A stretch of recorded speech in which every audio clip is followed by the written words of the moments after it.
Hey guys, Jeff here from besttechy.com, and this is this week's weekly wrap-up. We have 3 great stories for you.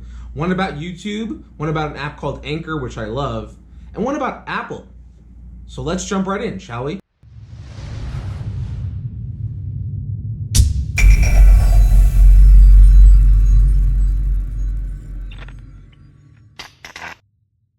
So today's first story is about YouTube and, well, fake views.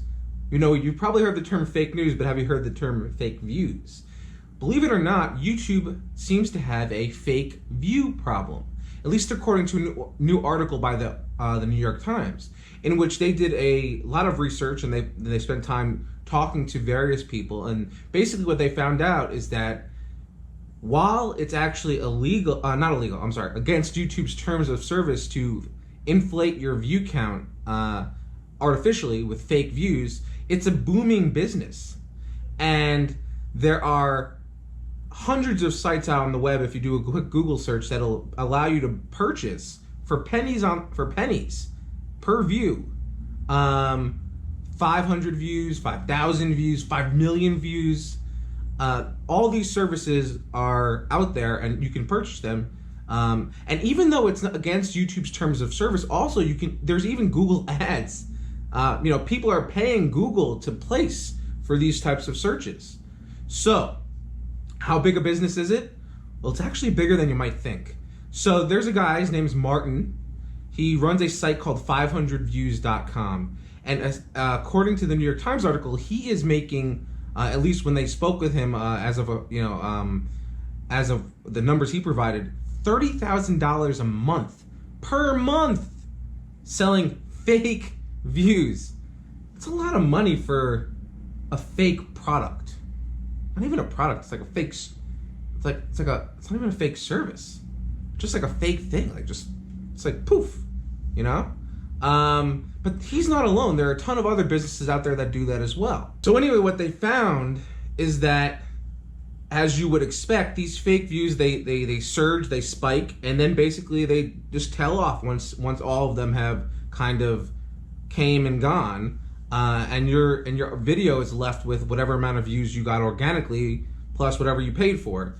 And my problem with fake views is as follows. There's really no value add for the person who's buying these fake views.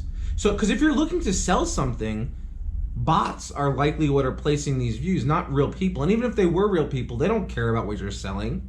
They don't, they're not going to buy your product, just to inflate, just because they're inflating your view count. They don't care about that. So all you're doing is inflating the number of people that it says viewed your video. So the other issue, right, is that YouTube could come in and be like, we're deleting all these fake views, we figured them out. Now it's an ongoing problem, right? It's definitely a problem that they've been running into for a long time, ever since pretty much YouTube was a thing that people could make money from.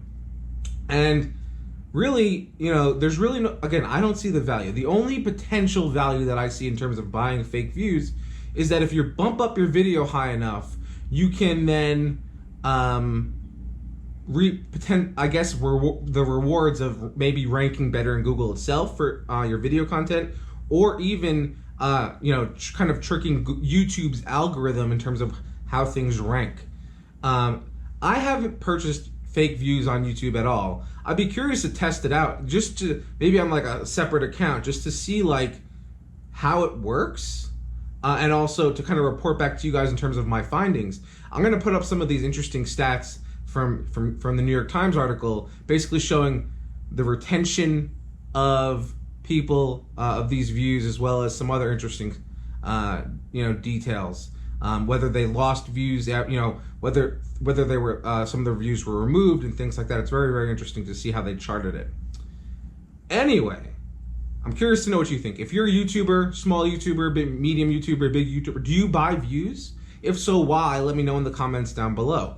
If you're a YouTuber and you don't buy views, also let me know why. Why, do you agree with me in terms of why it just doesn't seem like a good idea? It doesn't seem there's the value add there. Plus, you also have to keep in mind, if YouTube finds out that you bought views and if it is against their terms of service, they could shut down your account for breaking that. So it's also a risk you have to kind of weigh on that aspect. Anyway, let me know what you think. Anyway, on to story number 2. So this one's really cool. This is a story I like, mostly because it's from a service and a product that I use. The company's called Anchor. They have created a free if you're not familiar with them, they've created a free podcast platform that lets you. They have an app that lets you easily create, record, and host all of your podcast content for free. In fact, it's where I host my podcast, Techie Bites. So if you haven't checked it out by now, make sure to do that. You can go to besttechie.com/techiebites, or you can go to anchor.fm/besttechie, and you can find my podcast there. You can subscribe to it any number of ways. There are a lot of services that we are syndicating the podcast on. And I have more episodes again coming soon. We've done 23 so far. 23 episodes. So anyway, check it out. Anyway, what they're doing is really cool. So they've released a new feature called Listener Support that lets the podcaster enable this feature, and then their listeners can support them through a monthly subscription, basically for 99 cents a month, $4.99 a month, and $9.99 a month. You can select one of those tiers, and you could subscribe to your podcasters that you like and get, essentially give them money and support them. I think it's a really cool idea. It's another way of kind of generating revenue. So if you're interested in what we're doing with the Techie Bites podcast and you want to help support me and what I'm creating, feel free to go to my podcast in the Anchor app or on the Anchor website and hit on subscribe and drop me some love, some money, some cash. One of the only things that's kind of a bummer about it is that, and while I totally get this, they're a business, they have to make money, is that on top of Stripe's fees, Anchor also takes an additional 4.5% from the creator, the podcaster. So there's that to keep in mind. But yeah, I think it's a great idea, a great way to support podcasts. Is definitely a subscription model. Build up your listener base, and you get people who are really dedicated to listening to what you're doing, whether it be weekly or every other week or whenever you release, daily. In some cases, some people are doing. Now, I think it's a really great model. I think I'm excited to see where they go with that. They also just opened up, and I just saw this just now. They also opened up a studio in Manhattan to podcasters who use their platform. You can apply to get online, to get into that, to be able to be part of that, which I just did. So hopefully, fingers crossed, I'll hear back and I'll be able to utilize that studio at some point. That'd be really cool. But yeah, so that was story number 2. I'm curious to know what you think. Would you pay a subscription for a podcast you listen to that you really enjoyed? Would you basically help support the creator of that content through a subscription model? And I should also mention that you can, once you subscribe, you can easily cancel anytime, no fee, no nothing. If you just wanted to do a one-time thing, you could totally do that and just cancel right after. Just throwing that out there. Anyway, let's move on. So story number 3, Trace. Here we go. This is a big one. There is some juicy news coming from Daring Fireball, John Gruber. He has found out, got this little bit of intel, that Doug Field, who formerly worked with Bob Mansfield in the hardware division. Bob Mansfield, by the way, was a longtime senior executive at Apple in the hardware division. He oversaw a lot of different projects. Anyway, he worked closely with Doug Field, who also was at Apple. Doug Field left Apple in 2013 to go to work at Tesla, and he's been there ever since, until now. Doug Field has returned to Apple, according to Apple spokesperson that told Gruber that he has returned, but he didn't specify anything further, other than he's back, right? Which is awesome for Apple, but it's even more awesome because it makes me think that Project Titan, which got off to a really, really rocky start, which by the way is their car that they're supposedly building, is back in the thick, it's back in action basically. It's coming back. Apple's building a car. It seems likely. Oh man, dude, I just want an Apple car so bad right now. I don't even like driving. Wait, it'll be self-driving. I won't need to drive. Oh, this is even better. Okay, so basically, what I think about this, I've heard the rumors that Apple was building a car, Project Titan.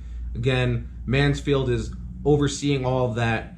I didn't buy it at first. In fact, I thought they had given up on it after the rocky start, all that news about all the issues they were having. It seems that's not the case. Doug Field is back, and he's going to be an instrumental part of this project. But really, I'm excited because two reasons. One, I now believe that Apple is building a car, and two, I think they're at least they're starting to get the talent that they need to make it really, really good. And on top of that, I just know Apple won't release anything unless it's actually like top tier. So I think they're taking their time. They're getting it right. They want they want to make sure everything's working really well. And I also think that from a car perspective, they have CarPlay. I just don't think that they've been very happy with the way car manufacturers have integrated it, the actual usage of it in cars. And I think Apple, they always want to control the entire stack, right? That's what they're all about. So I think that this is a step in the right direction for Project Titan. I think that this we'll start hearing some more things, hopefully rumor-wise, about in the next few months in terms of what's going on over there. But yeah, so my last question for this last story to you is this: would you drive an Apple car? Do you want an Apple car? Is that even something that you would think about like seriously? Anyway, leave me a comment. Let me know. I look forward to hearing from you. If you like this video and you want more weekly wrap-ups like this, feel free to like, comment, subscribe to our channel, to this video. If you like it, that's great. I really appreciate it. If not, well, I guess you could just not press anything. But I would love it if you did press, up or subscribe. Anyway, thanks for watching. We'll see you next time. And remember, take care of your computers.